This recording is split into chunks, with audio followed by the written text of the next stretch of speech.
Yo, welcome to the Red Road East. I'm your host, Fierce Truth Seeker. Today, we have a very, very special guest that hails from the Untitled Nation, and my guest is Tony Moonhawk. Tony. Greetings. Hey, greetings. Good. Yeah. Alchemy. Wow, it's been a while. It has. It has. So tell us, well, you actually Untitled and Pamunkey. Correct. Okay. Mm-hmm. So Correct. today we want to focus on the Untitled. Okay. So tell us a little bit for the viewers who don't know. Tell them something about the Untitled. Who are the Untitled? Well, the Untitleds are located on Long Island. We're the only two active residences on Long Island. The bigger one is Shinnecock. Everybody knows Shinnecock. Mm-hmm. They had just got federally recognized. And we're the smaller nation in Shirley. Well, in Mastic Beach. Okay. Okay. We've been there since the beginning of time. And the res used to be larger, but now it's kind of small. But we're still there. Mm-hmm. We're still there. As for me, I live up in North Jersey, up on Ramapo. My wife's a Ramapo. Okay. Mm-hmm. But good, strong people, good Native people. Mm-hmm. Yeah. So, so those are all of the territories of the Untitled? Yeah, and Mastic Beach. Okay. Yeah. All right. They're cousins to, well, there's other active nations there too. Right. There's also the Montaukets, the Satelicots, What is the relationship between the Untitled and the Poospatuck? Same. Okay. It has two names. Old school people will say Poospatuck, but then the younger people say Untitled. Okay. Right, but same name. It means people over the hill. People over the hill. Correct. Okay. Poospatuck, that's what it means. Nice, nice.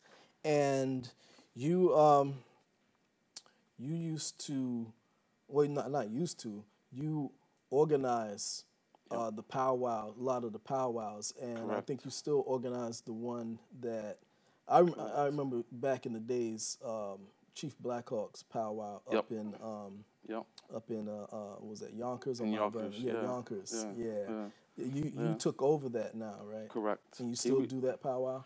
No, we were looking for a spot.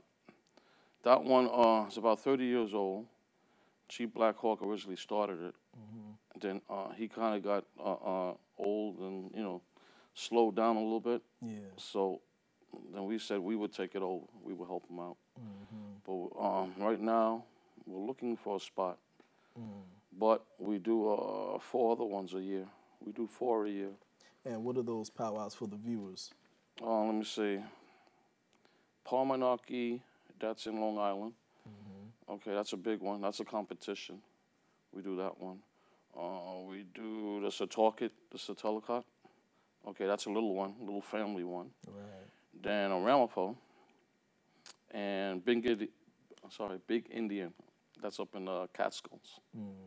So now for those who would like to attend those powwows, what are the specifics as far as like where they would They can contact me or it's on powwows.com. Okay. We're on Facebook. They can email me or it's on 500 Nations.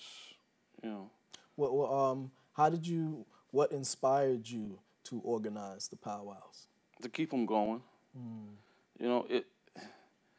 Not to be, for like cliche or nothing, but it's the only way people know that we're still here. Yeah. It's the only way people can see that we're still active.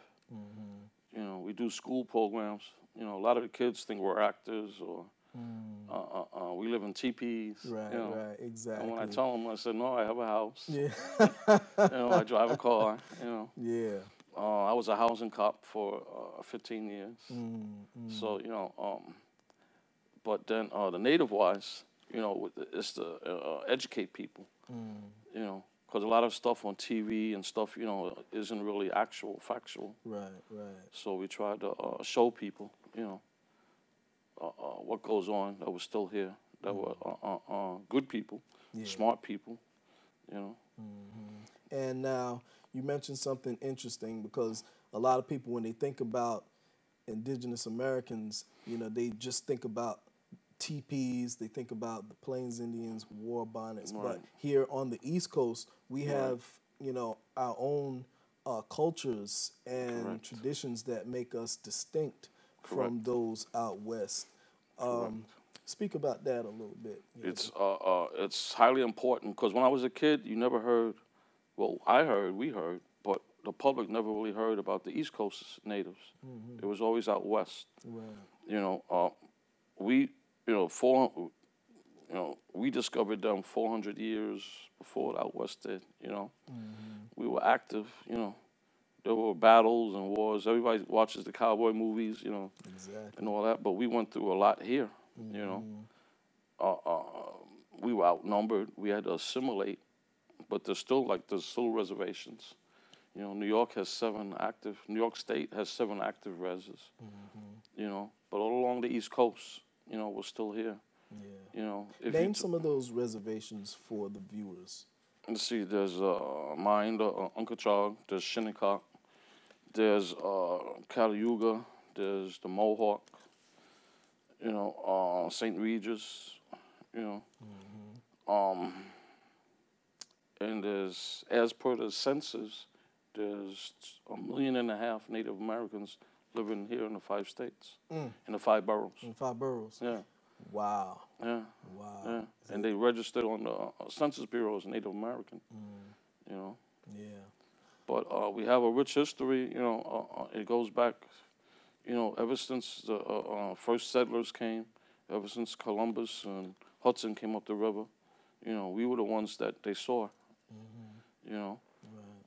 But there's a lot of tension between us. I don't want to say East Coast, West Coast, but there's a lot of tension with the West Coast and us, because the West Coast say, "Oh, we gave up," you know, we gave in, which isn't true. Right, you know, right, exactly. You know, we fought. You know, we fought. There was many battles. That's right. You know, but nobody really covered the action here. They only covered the action out west. Exactly. Yeah. Exactly. You know, Yeah. but there's a strong history here. Yeah.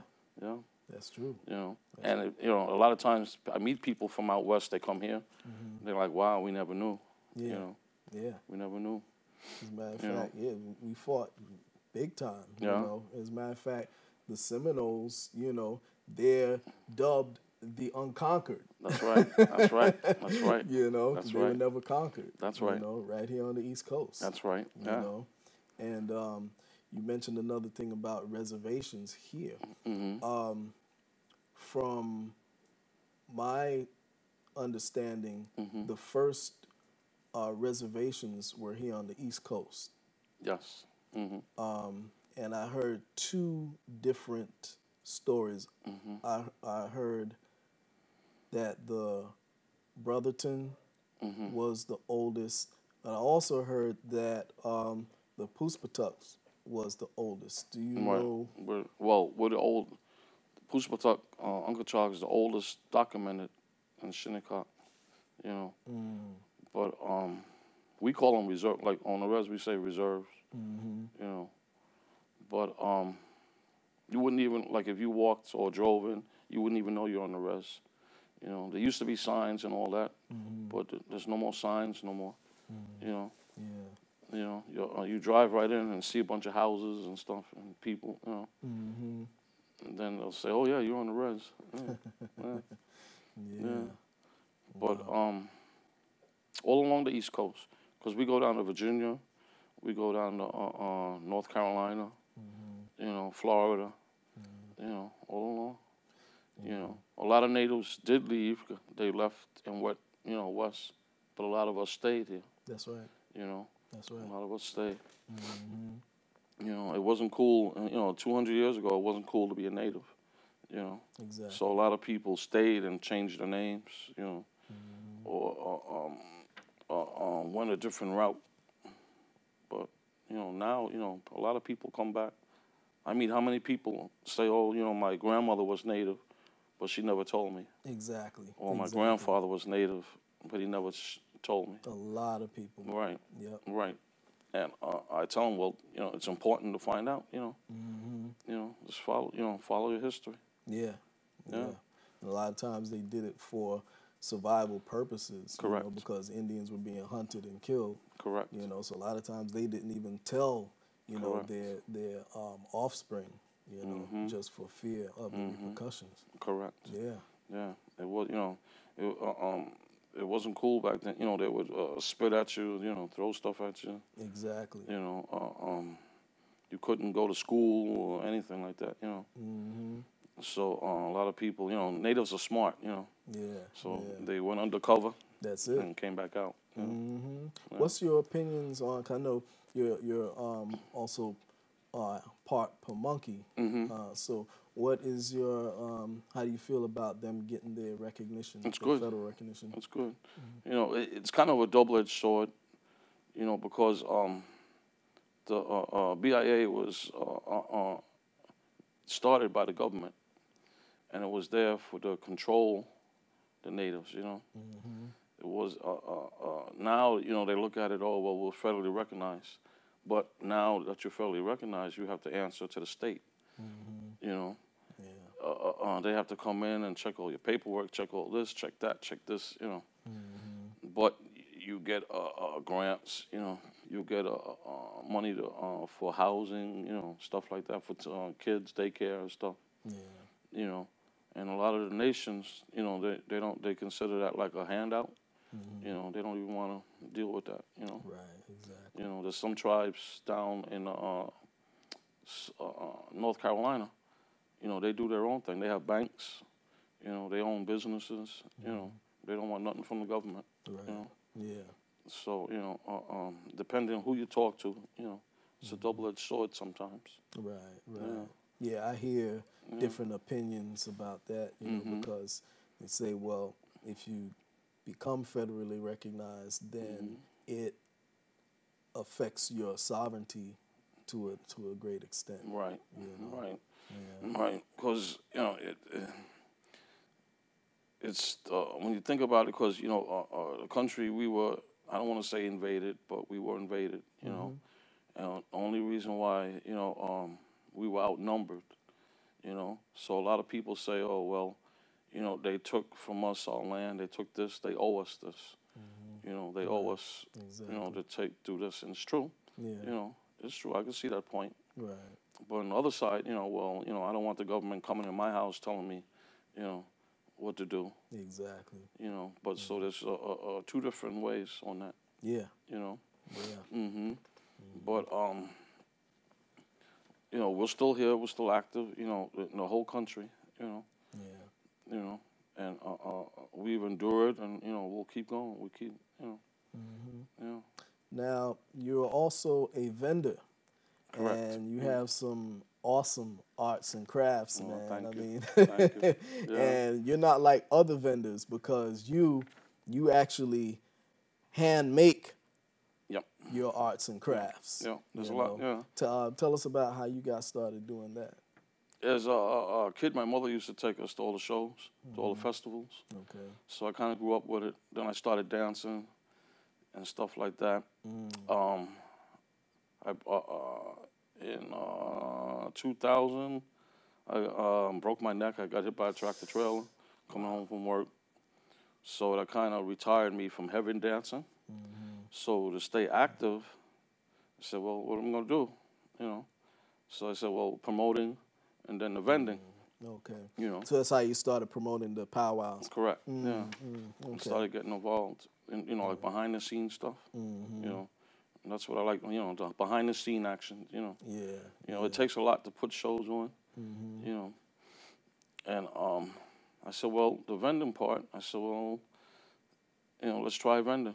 And then, you know, when me and my wife first started, we started out with a little table, working out of our van. Wow. Then we got a little camper, and bigger booth. You know, so now, yeah, we do. Throughout the year, we do maybe 25 to 35 shows, you know, a year. Wow. You know, 15 different states, north, south, you know. East West. And we make a lot of our stuff. A lot of vendors make a lot of stuff, you know. But you know, we try to show people how, you know, instead of buying, you know, something from China, which all these stores, you know, have Chinese stuff, you know, machine made. You know, we try to have people buy, you know, original handmade stuff. Right, right. You know.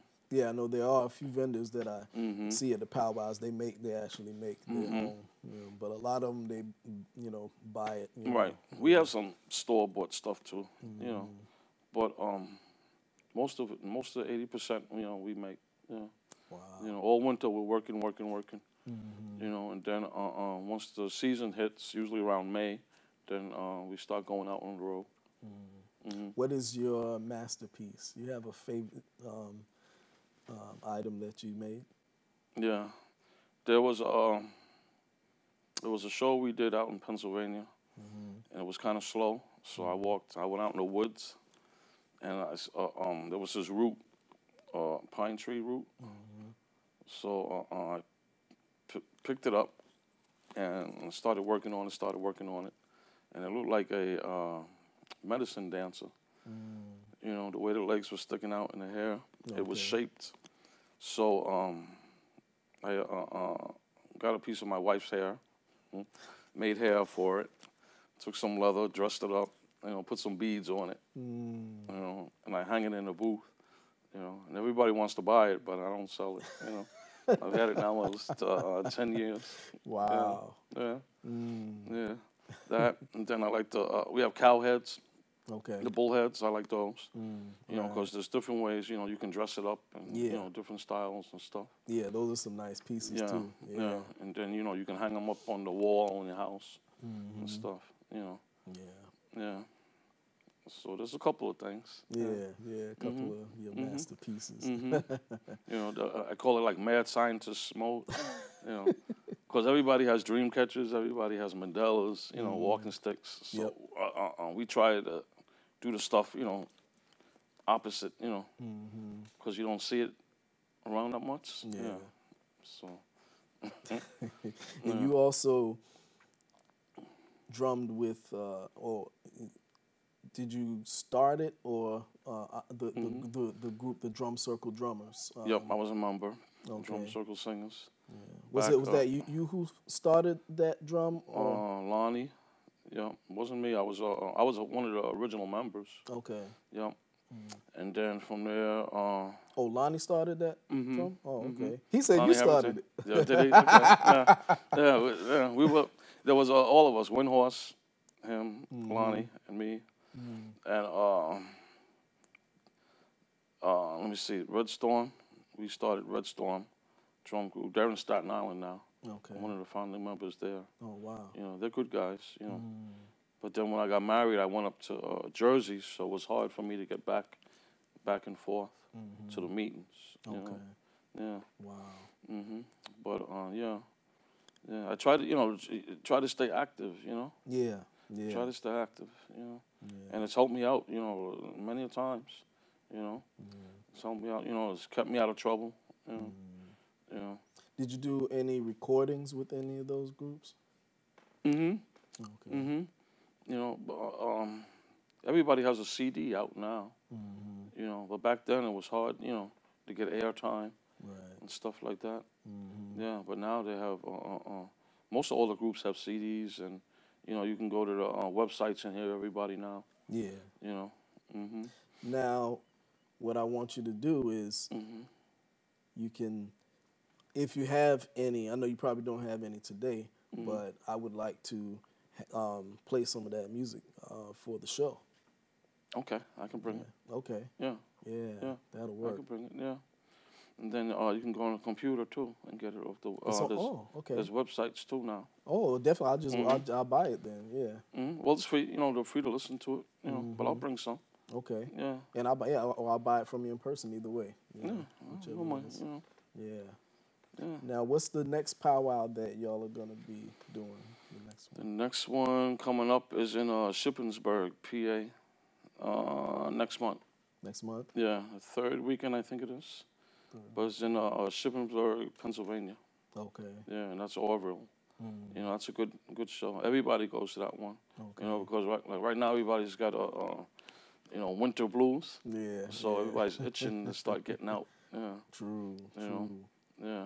Because that's the other thing. You know, a lot of these shows, you know, it's the only way to see everybody. You know. Exactly. You know, it's about the people too. That's important. You know, because there's people. You know, and over the years they become family. You know. Yeah. But you see everybody, and it's really the only way that we have left to get together. You know. That's true. You know. Yeah. So that's important, you know, because it keeps, you know, it keeps everybody in touch, you know. Everybody knows what's going on, you know. Your wife, your kids, or how's your mother, or, you know, or my father passed, or something like that, you know. Yeah. But it's a way for us to keep in touch with everybody. Yeah. Yeah. You know. Are there any famous Poospatuck members that's in entertainment or anything like that you can think of? I'm famous. Of course. Not me. There's people that they're out all over the place. You know, there's doctors, lawyers, firemen, police. You know, they're all over. There's a couple of people doing music. From what I hear. Okay. Yeah. There's books, you know, there's a lot of people in books. Okay. There's a lot of people, the family's history in the museums. You know. So, Shinnecock just has Miss World. She was just crowned Miss World. Wow. You know? You know, there's a lot of people out in politics. Yeah. You know. So, yeah, times are moving. Yeah. Yeah. Because somebody had complained on it was on social media that, you know, nobody is representing the Poospatuck or giving the Poospatuck any shine. Yeah. And I replied to let them know, hey, you know, don't say that too soon because, you know, I'm gonna be doing a show with one pretty soon, you know. Right. Well, I know the chief, he's out. Harry Wallace, he's out. He's doing stuff. You know, I'm doing stuff. You know, there's a lot of people from there that are branching out. You know, a lot of times, you know, a lot of people didn't like leaving, going out in the world. Yeah. But you know, that's completely turned around now. You know. Yeah. You know, they do language classes. That's getting ready to restart in Long Island. Okay. Oh wow, nice. Nice. So yeah, there's people out there. You know. So all along the East Coast. You know, I was all the way out in Pennsylvania, and I met somebody from the res. Oh yeah, in Pennsylvania. Yeah. Okay. So yeah. Wow. You know.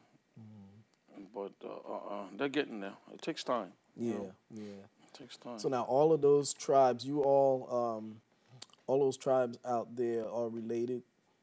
We're all cousins. I say we're cousins. Yeah. Yeah, that's what I meant. Yeah. Yeah. Related. I say cousins. You know, a lot of different nations. You know, will say, "Oh, well, I'm Uncle Chog," or you know, "Well, we're Seminole." You know, but if like on Long Island, you know, I would say, you know, there's marriages between in the tribes. You know, I tell everybody, you know, cousins. You know, the old timers will say that. You know, we're all cousins. We're all related. You know. You know, anybody from my res is a cousin. But then there's like a lot of marriages from like Shinnecock, Setaucus, Setellicott. You know, so we're all intertwined. Yeah. You know. You know, the days of well, I'm this, you know, we're this, you know, kind of over. You know. Yeah. We have to get together. You know, as a people for us. Exactly. You know, and that's our problem because a lot of times the different tribes will say, "Oh, well, hey, who are you?" Or, "Hey, look at you, you're dark." "Oh, well, look at you, you're white." You know. Right. Exactly. But those days are kind of over. You know. Yeah. You know, it's really, you know, petty. You know? Right. That's petty. Right. And it's outdated. It's old. You know. So I always tell people, listen, if you're native, then be native, you know. Yeah. You know, don't be ignorant, you know. Exactly. Yeah. Exactly. But, So, again, for those who want to get in contact with you, give us that information. Yep. My email is moonhawk.titw@msn.com. Then I'm on Facebook, Tony Moonhawk Langhorne. Or you can call me. Give out the number. It's up to you. 917-415-5139. Okay. You know, but again, that's on Facebook or on Moonhawk, TITW@msn.com. Okay. You know. They're giving us the signal now, so we have 2 minutes. Okay. I'm just looking over there. They're like, so you still gonna do that song, that quick song for us? No, I don't have the drum. Oh, you didn't bring the drum? Well, it's outside. What's outside? Don't worry about it. It's upstairs. Okay, no problem. Yeah. So next time. Yeah, next time. Come. Yep, definitely. You owe me a song. Yep, definitely. Yep. We can bring a whole drum group and do a whole segment if you want. Oh, that'd be lovely. That would be lovely. I would love that. Yeah, I mean, the area here is big enough. Yeah, it is. It is. So, it is. More than big enough. Yep. Yeah. Yeah. And that's another thing. A lot of people say, oh, the drums, the music, they're screaming. Those ladies said, oh, I can't understand. I said, well, listen to it. Don't judge it. She was judging even before. It's not screaming; it's tones. They call it vocals. Vocables, exactly. Right. It's vocals. Yeah. And if you listen, and about 2 hours later, she came and she wanted to. It was Silver Cloud playing, and she wanted their CD. Okay. They're giving us the rap now, so we have to close out. But thanks for having me. Thank you for coming and joining us, man. God, yeah. Okay. Thank you. And we'll do it again. Yes. Okay. Definitely. All right, folks. Unfortunately, all good things come to an end. Until next time, da da da,